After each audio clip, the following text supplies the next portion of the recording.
Welcome back to my YouTube channel. तो आज हम बात करेंगे सोशल स्टडी का प्रीवियस क्वेश्चन 2024 में पूछा हुआ क्वेश्चन है। 14 अप्रैल का फर्स्ट शिफ्ट वाला क्वेश्चन है। तो देखिए फर्स्ट क्वेश्चन है, नाजी पार्टी का प्रतीक चिन्ह क्या था? तो नाजी पार्टी का प्रतीक चिन्ह था, देखिए यहाँ पे है लाल झंडा या स्वास्तिक या ब्लैक शर्ट या कबूतर। तो ये क्या है? ऑप्शन नंबर बी हो जाएगा।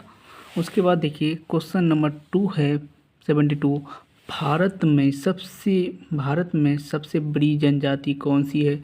तो भील है, संथाल है, गोंड है या मुंडा है। तो सबसे बड़ी जो भील जनजाति है, सबसे बड़ी कौन होगा? भील हो जाएगा। इसमें सबसे बड़ी जो है ना भील जनजाति, भील याद रखना है। उसके बाद क्वेश्चन नंबर 73 है, यूएनओ को किस वर्ष नोबेल शांति पुरस्कार से सम्मानित किया गया? तो किस वर्ष सम्मानित किया गया था? 1975 में, 1999 में, 2001 में, 2006 में। याद रखना है किस में? यूएनओ को 2001 में किया था। कितना में? 2001 में किया था। उसके बाद है क्वेश्चन नंबर 74 है, स्वराज दल की स्थापना कब और किस वर्ष हुई? तो ऑप्शन नंबर ए है 1 जनवरी 1923, 7 जनवरी 1923, उसके बाद 1 फरवरी 1924 और 6 मई 1925। तो इसका आंसर हो जाएगा ऑप्शन नंबर ए हो जाएगा 1 जनवरी 1923 में हो जाएगा। ऑप्शन नंबर ए हो जाएगा। उसके बाद क्वेश्चन नंबर 75 है, एशियाई विकास बैंक की स्थापना कब की गई थी? तो कब की गई थी? याद रखना है कब? ठंडा में किया गया। तो ठंडा महीना कब आता है? खूब ज़्यादा ठंडा जनवरी में होता है या फिर दिसंबर में। तो यहाँ पे जनवरी ऑप्शन नहीं है। कब है? कौन सा है?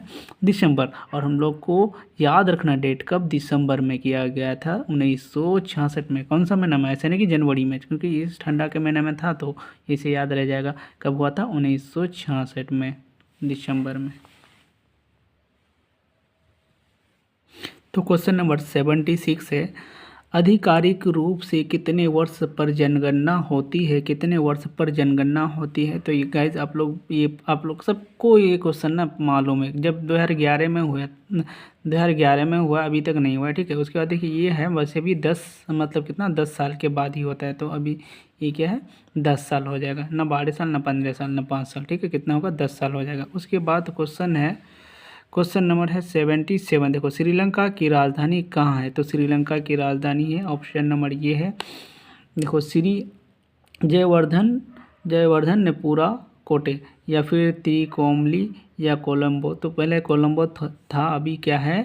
ऑप्शन नंबर ये हो जाएगा जैसे श्री जयवर्धनपुरा। उसके 78 है, क्वेश्चन नंबर 78 है, वैश्वीकरण की नीति किस क्षेत्र को लाभ नहीं हुआ? मतलब जो वैश्वीकरण की नीति से वैश्वीकरण की नीति से किस क्षेत्र को लाभ नहीं हुआ? तो कौन सा क्षेत्र में? सेवा क्षेत्र में, उसके देखो कृषि क्षेत्र में, विनिर्माण क्षेत्र में, सेवा क्षेत्र में या इनमें से सभी। तो इसका याद रखना है कृषि क्षेत्र में नहीं हुआ था। कौन सा क्षेत्र में? कृषि क्षेत्र में। उसके बाद क्वेश्चन नंबर है, निम्नलिखित में से कौन सा राज्य तेल का सबसे पुराना उत्पादक है? तो कौन सा राज्य है?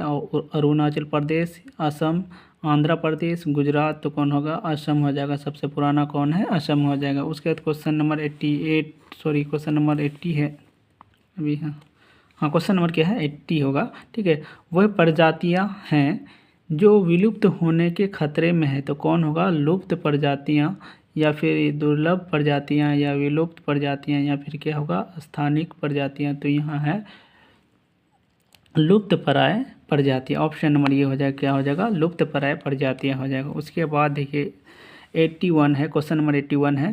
क्वेश्चन नंबर 81 में है, भारत में पहला जल विद्युत संयंत्र कहाँ लगाया गया था? तो दार्जिलिंग में या फिर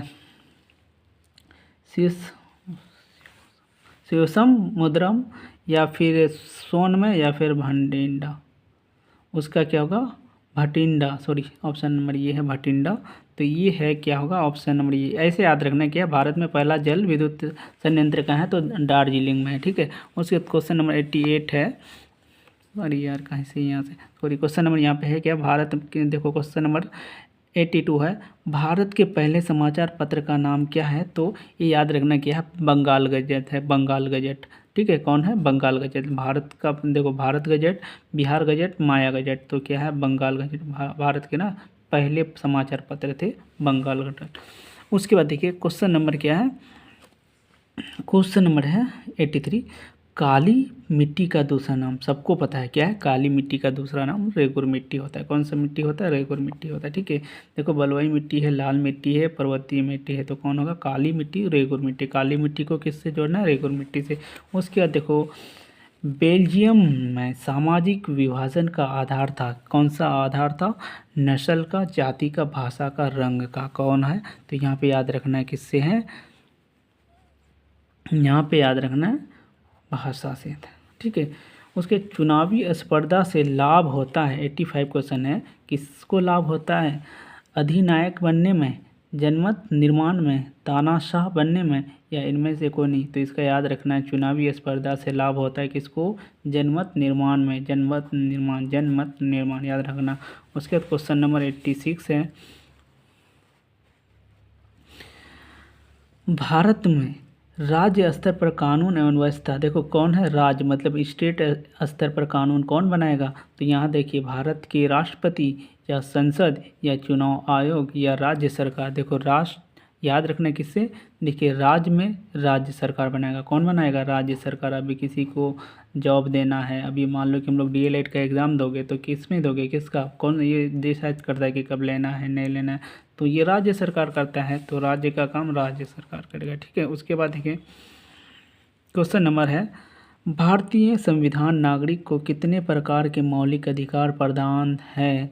तो 8 है, 7 है, 6 है, 5 है। तो ये आंसर हो जाएगा, क्या होगा? 6 हो जाएगा, ऑप्शन नंबर सी हो जाएगा। उसके बाद क्वेश्चन नंबर 88 है, विधायिका, कार्यपालिका और न्यायपालिका के बीच सत्ता का बुद्धिमानपूर्ण बंटवारा डैश के डिजाइन के लिए महत्वपूर्ण है, मतलब डिजाइन के लिए बहुत महत्वपूर्ण है। तो लोकतंत्र या फिर राजनीतिक दल या जातीय समूह या बहुसंख्यकवाद। तो यहाँ पे हो जाएगा लोकतंत्र में। कितना हो, कौन होगा? लोकतंत्र में। उसके बाद क्वेश्चन नंबर 89 है, लोकतंत्र की उपलब्धि में सबसे अधिक सहायक क्या है? अशिक्षा, निर्धनता, या फिर विकास, या विषमता। तो ये हो जाएगा ऑप्शन नंबर सी हो जाएगा, विकास। लास्ट क्वेश्चन है, इस एपिसोड का लास्ट क्वेश्चन है 90 क्वेश्चन, डैश अधिनियम एक ऐसा कानून का अच्छा उदाहरण है जो लोगों को ये पता लगाने का अधिकार देता है कि सरकार में क्या हो रहा है और लोकतंत्र के प्रहरी के रूप में कार्य करते हैं। तो अवसर की समानता का अधिकार, संपत्ति का अधिकार, या शिक्षा का अधिकार, या सूचना का अधिकार। तो ये ऑप्शन नंबर डी हो जाएगा, सूचना का अधिकार। और ये जितना भी हम आंसर बताए हैं ये सारे के सारे ऑफिशियल आंसर की से बताए हैं। तो गाइस अगर वीडियो अच्छा लगे तो चैनल को सब्सक्राइब करें और वीडियो को शेयर जरूर करें। Thank you for watching my video.